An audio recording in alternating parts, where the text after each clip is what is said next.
ก็วันนี้ก็เดินทางกลับมาโดยปลอดภัยนะก็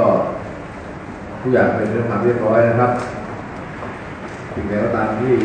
เป็นเรื่องที่ต้องดำเนินการกันต่อไปต้องดำเนินการต่อไปเพราะฉะนั้นก็ไม่อยากให้พูดจาให้เสียหายในประเทศไทยก็คือประเทศไทยแล้วเราไปบ้านเขาเมืองไทยก็ต้องมีอะไรไม่ดีต่อกัน